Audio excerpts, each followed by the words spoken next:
ಯೇಸು ಕ್ರಿಸ್ತನ ಮಧುರ ನಾಮದಲ್ಲಿ ನಿಮ್ಮನ್ನು ವಂದಿಸ್ತೇನೆ. ಕ್ರಿಸ್ತನ ಜೊತೆ ಕೆಲಸದವರು. ಕೊರಿಂಥದವರಿಗೆ ಬರೆದ ಮೊದಲನೇ ಪತ್ರಿಕೆ 3ನೇ ಅಧ್ಯಾಯ 9ನೇ ವಚನ ಹೇಳುವಂಥದ್ದು, ನಾವು ದೇವರ ಜೊತೆ ಕೆಲಸದವರು, ದೇವರ ಹೊಲವು, ದೇವರ ಕಟ್ಟಡವೂ ಆಗಿದ್ದೀವಿ, ದೇವರ ಜೊತೆ ಕೆಲಸದವರಾಗಿದ್ದೀವಿ. ಪ್ರತ್ಯೇಕವಾಗಿ ಕ್ರಿಸ್ತನ ಜೊತೆಯಲ್ಲಿ ಕೆಲಸ ಮಾಡುವಂಥವ್ರು. ಕ್ರಿಸ್ತನ ಜೊತೆಯಲ್ಲಿ ಕೆಲಸ ಮಾಡುವಂಥವ್ರು ಅಂತ ಹೇಳುವಾಗ ಅನೇಕ ಜನರು ಸಾಮಾಜಿಕವಾಗಿ ಹಾಗೂ ದೈವಿಕವಾಗಿ ನಾವು ನೋಡುವಾಗ ದೇವರ ಸೇವೆಯನ್ನ ಹಾಗೂ ಮನುಷ್ಯನ ಸೇವೆಯನ್ನ ಮಾಡುವಂತ ವ್ಯಕ್ತಿಗಳಾಗಿದ್ದಾರೆ. ಇಂತಹ ವ್ಯಕ್ತಿಗಳ ಕುರಿತಾಗಿ ತಿಳಿಯಪಡಿಸುವಂಥದ್ದು ಈ ಕ್ರಿಸ್ತನ ಜೊತೆ ಕೆಲಸದವರು. ಆ ರೀತಿಯಲ್ಲಿ ನೋಡುವಾಗ ಪ್ರಪ್ರಥಮವಾಗಿ ಈ ದಿನ ನಾವು ತಿಳಿದುಕೊಳ್ಳೋದಕ್ಕೆ ಹೋಗೋಣ. ಮೊದಲನೇ ವ್ಯಕ್ತಿಯ ಕುರಿತಾಗಿ ನಾವು ನೋಡುವಾಗ, ಈ ವ್ಯಕ್ತಿ ಪುನರುತ್ಥಾನ ಹಬ್ಬದ ನಂತರ ಬಂದಂತ ಭಾನುವಾರದಲ್ಲಿ ಆರಾಧನೆ ನಡೆಯುವಂತಹ ಸಮಯದಲ್ಲಿ, ಆರಾಧನೆಯಲ್ಲಿ ನಿಂತಲ್ಪಟ್ಟಂತ ಸಮಯದಲ್ಲಿ, ಆರಾಧನೆಯಲ್ಲಿ ಪ್ರಸಂಗಿಸುವಂತಹ ವೇಳೆಯಲ್ಲಿ ಪ್ರತ್ಯೇಕವಾಗಿ ದೈವ ಸಂದೇಶವನ್ನ ನೀಡುತ್ತಾ, ದೈವ ಸಂದೇಶದ ಪ್ರಸ್ತಾಪ, ನನ್ನ ಸ್ವಾಮಿ ನನ್ನ ದೇವರು ಎನ್ನುವಂತ ಸಂದೇಶವನ್ನ ನೀಡುವಂತ ಸಮಯದಲ್ಲಿ, ಆ ಪ್ರಸಂಗವನ್ನ ಪ್ರಸಂಗಿಸುವಂತ ವೇಳೆಯಲ್ಲಿ ಅವರು ತನ್ನ ಕೊನೆಯ ಉಸಿರನ್ನ ಅಥವಾ ಕರ್ತನಲ್ಲಿ ನಿದ್ರಿಸಿದಂತ ಸಂಗತಿಯನ್ನು ನಾವು ನೋಡ್ತೇವೆ.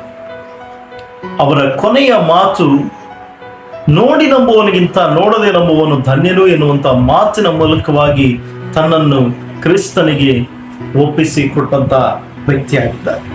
ಯಾರಪ್ಪ ಇಂಥ ಸೇವಕರು?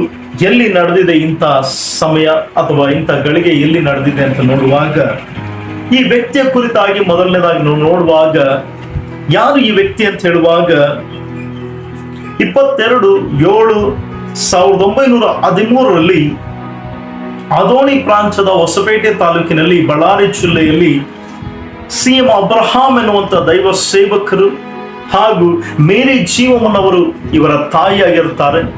ಇವರಿಬ್ಬರ ತೃತೀಯ ಮಗನಾಗಿ ಜನನ ಹೊಂದಿದಂತ ವ್ಯಕ್ತಿ ಈತ ಯಾರು ಅಲ್ಲ, ಘನ ಸೊಲೊಮನ್ ಜಶ್ವಂತ ಅಯ್ಯನವರು.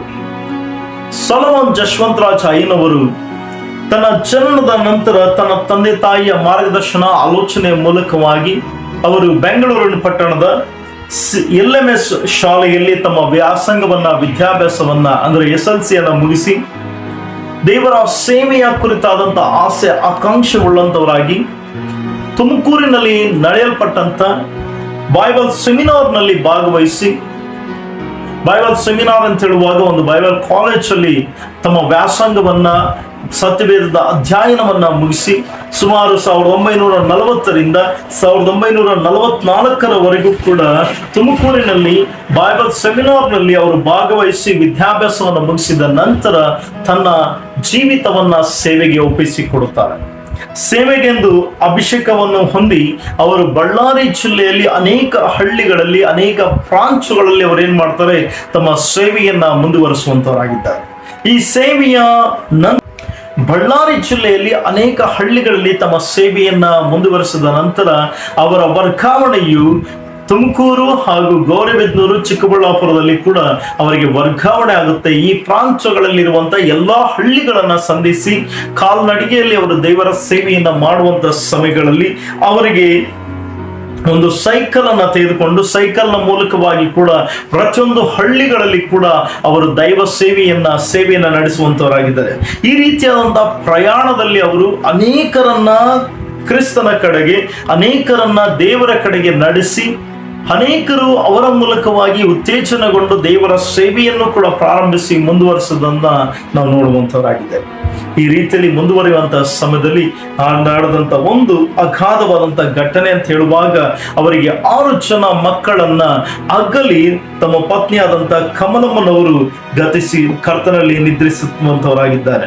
ಈ ನಿದ್ರಿಸಲ್ಪಟ್ಟ ಸಂದರ್ಭದಲ್ಲಿ ಇವರು ತಮ್ಮ ಮಕ್ಕಳನ್ನ ಹಾಗೂ ತಮ್ಮ ಸೇವೆಯನ್ನ ಮುಂದುವರಿಸಿಕೊಂಡು ಹೋಗುವುದಕ್ಕೆ ಅನೇಕ ರೀತಿಯಾದಂತ ಪಂಥಾಹ್ವಾನಗಳನ್ನ ನಡೆಸುವಂತಹ ಸಮಯಗಳಲ್ಲಿ ಅವರನ್ನ ಅನೇಕ ಜನರು, ತಮ್ಮ ಸ್ನೇಹಿತರು, ತಮ್ಮ ಆತ್ಮೀಯರು ಅವರಿಗೆ ಅನೇಕ ರೀತಿಯಲ್ಲಿ ಮಾತನಾಡುತ್ತಾ ಅವರಿಗೆ ಒತ್ತಾಯ ಪಡಿಸುತ್ತಾ ಅವರನ್ನ 1953ರಲ್ಲಿ ಶ್ರೀಮತಿ ಶಾಂತಶೀಲ ಎಂಬುವರನ್ನ ವಿವಾಹ ಮಾಡಿಕೊಡುವಂತವರಾಗಿದ್ದಾರೆ. ಈ ಮೂಲಕವಾಗಿ ಒಬ್ಬ ಹೆಣ್ಣು ಮಗಳನ್ನು ಕೂಡ ಪಡೆದರು. ಒಟ್ಟು 7 ಜನ ಮಕ್ಕಳೊಂದಿಗೆ ತಮ್ಮ ಸೇವೆಯನ್ನ ಮುಂದುವರಿಸಿಕೊಂಡು ಹೋದಂಥವರು ಈ ಘನ ಎ ಸೊಲೊಮನ್ ಜಶವಂತರಾಜಯ್ಯನವರು. ಘನ ಎ ಸೊಲೊಮನ್ ಜಶವಂತರಾಜಯ್ಯನವರು 1954ರಲ್ಲಿ ಡೀಕನ್ನರಾಗಿ ಅಪಾಯಿಂಟ್ ಆಗ್ತಾರೆ. ಅದೇ ರೀತಿಯಲ್ಲಿ 1971ರಲ್ಲಿ ಪ್ರೆಸ್ಬಿಟೇರಿಯನ್ ಆಗಿ ಅಭಿಷೇಕವನ್ನ ಹೊಂದಿದಂತವರಾಗಿದ್ದಾರೆ. ಇವರ ಕಾಲಾವಧಿಯಲ್ಲಿ 37 ವರ್ಷಗಳ ಸೇವೆಯಲ್ಲಿ ಅನೇಕ ಕಠಿಣವಾದಂತಹ ಪರಿಸ್ಥಿತಿಗಳು, ಅನೇಕ ಕಷ್ಟವಾದಂತಹ ಪರಿಸ್ಥಿತಿಗಳಲ್ಲಿ ಕೂಡ ಯಾವುದೇ ರೀತಿಯಲ್ಲಿ ಕೂಡ ದೇವರ ಸೇವೆಯನ್ನ ಬಿಟ್ಟು ಬಿಡದಿರ ಅಥವಾ ದೇವರ ವಿಷಯದಲ್ಲಿ ವಿರೋಧವಾಗಿ ಗುಣಗುಟ್ಟದಿರ ಎಲ್ಲವನ್ನು ಕೂಡ ಪ್ರಾರ್ಥನೆ ಮೂಲಕ ಧೈರ್ಯವಾಗಿ ಅದನ್ನ ಎದುರಿಸಿ ನಿಂತಹ ವ್ಯಕ್ತಿ ಈ ಘನ ಎ ಸೊಲೊಮನ್ ಜಶವಂತರಾಜಯ್ಯನವರು. ಇವರು ಜೊತೆಯಲ್ಲಿ ಇದ್ದಂತ ಅವರ ಆತ್ಮೀಯರು ಹೇಳುವಂತ ಇವರ ಕುರಿತಾಗಿ ಕೇಳುವಾಗ ಅವ್ರು ಹೇಳುವಂಥದ್ದು, ಇವರು ಬಡವರ ಬಂಧು. ಯಾಕೆಂತ ಹೇಳಿದ್ರೆ ಅನೇಕ ಬಡವರಿಗೆ ತಮ್ಮ ಕೈಲಾದಂತ ಸಹಾಯವನ್ನ ಮಾಡಿ, ಕೈಲಾದಂತ ಮಾರ್ಗದರ್ಶನವನ್ನ ನೀಡಿ ಅವರನ್ನ ನಡೆಸಿದಂತ ವ್ಯಕ್ತಿ. ಆದ್ರಿಂದ ಇವರನ್ನ ಬಡವರ ಬಂಧು ಅಂತ ಕೂಡ ಅನೇಕರು ಈತನನ್ನ ಕರೆಯುವಂತವರಾಗಿದ್ದಾರೆ. ಹಾಗೆ ಒಳ್ಳೆಯ ಸಭಾಪಾಲಕರು, ಯಾಕೆಂದ್ರೆ ಸಭೆಯನ್ನ ಒಳ್ಳೆಯ ರೀತಿಯಲ್ಲಿ ನಿರ್ವಹಣೆ ಮಾಡಿಕೊಂಡು ಸಮಾಧಾನ ರೀತಿಯಲ್ಲಿ ನಡೆಸಿಕೊಂಡು ಸಭೆಯನ್ನ ಹೆಚ್ಚಾದಂತ ರೀತಿಯಲ್ಲಿ ಬೆಳೆಯುವುದಕ್ಕೆ ಕಾರಣವಾದ ಘನ ಎ ಸೊಲೊಮನ್ ಜಶವಂತರಾಜಯ್ಯನವರಾಗಿದ್ದಾರೆ. ಹಾಗೆ ನೋಡುವಾಗ ಇನ್ನು ಕೆಲವರು ಹೇಳ್ತಾರೆ ಇವರಿಗೆ ಪ್ರಸಂಗದ ವರ ಉಳ್ಳಂತ ವ್ಯಕ್ತಿ ಇವರು. ಯಾಕೆಂದ್ರೆ ಇವರು ಪ್ರಸಂಗಕ್ಕೆ ನಿಂತಾಗ ಫಲವಾದಂತ ರೀತಿಯಲ್ಲಿ ದೇವರ ಅಭಿಷೇಕ ಉಳ್ಳಂತ ರೀತಿಯಲ್ಲಿ ಅನೇಕರ ಮನಸ್ಸುಗಳನ್ನ ಕರಗುವಂತ ರೀತಿಯಲ್ಲಿ ಇವರು ಪ್ರಸಂಗಿಸ್ತಿದ್ರು ಅಂತ ಹೇಳಿ ಇವರಿಗೆ ಹೇಳ್ತಾರೆ. ಏನಂತಂದ್ರೆ ವರವುಳ್ಳಂತ ಪ್ರಸಂಗಿ ಇವರು ಅಂತೇಳಿ ಕೂಡ ಅನೇಕರು ಕರೆಯುವಂತವರಾಗಿದ್ದಾರೆ.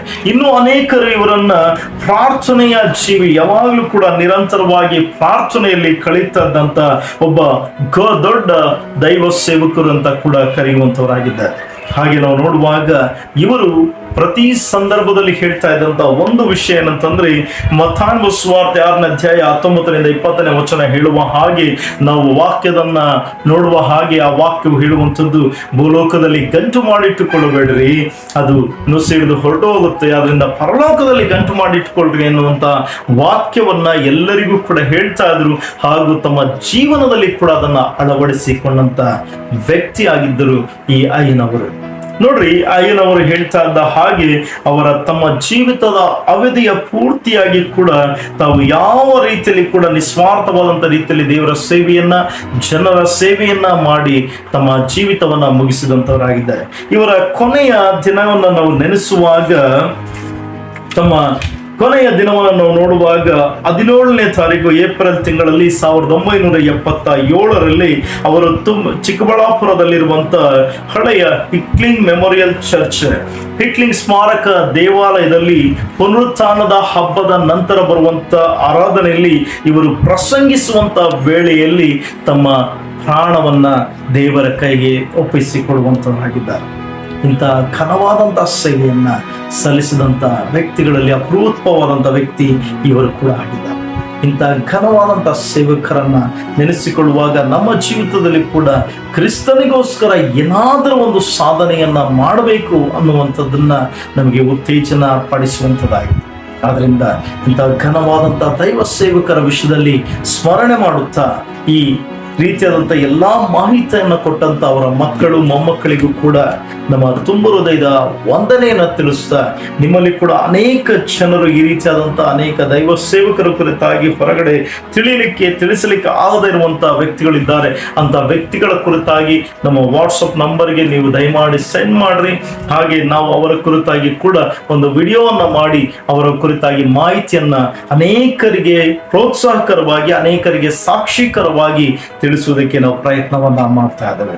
ದಯಮಾಡಿ ಈ ವಿಡಿಯೋವನ್ನ ನಿಮಗೆ ಇಷ್ಟವಾದಲ್ಲಿ ದಯಮಾಡಿ ಲೈಕ್ ಮಾಡಿ, ಸಬ್ಸ್ಕ್ರೈಬ್ ಮಾಡಿ, ಹಾಗೆ ಈ ವಿಡಿಯೋವನ್ನ ಅನೇಕ ಜನರಿಗೆ ಹಂಚಿ ಇವರ ಸಾಕ್ಷಿಗಳು ಇನ್ನು ಅನೇಕರಿಗೆ ಉತ್ತೇಜನವಾಗಿ ಆಶೀರ್ವಾದಕರವಾಗಿ ನಿಲ್ಲಲಿ. ದೇವರು ಈ ಸಾಕ್ಷಿಯನ್ನ ದೇವರು ಆಶೀರ್ವದಿಸಲಿ. ದೇವರ ನಾಮಕ್ಕೆ ಸ್ತೋತ್ರವಾಗಿ ನಿಮ್ಮೆಲ್ಲರಿಗೂ ಕೂಡ ತುಂಬ ಹೃದಯದ ವಂದನೆ ತಿಳಿಸ್ತೇನೆ. Price the lord.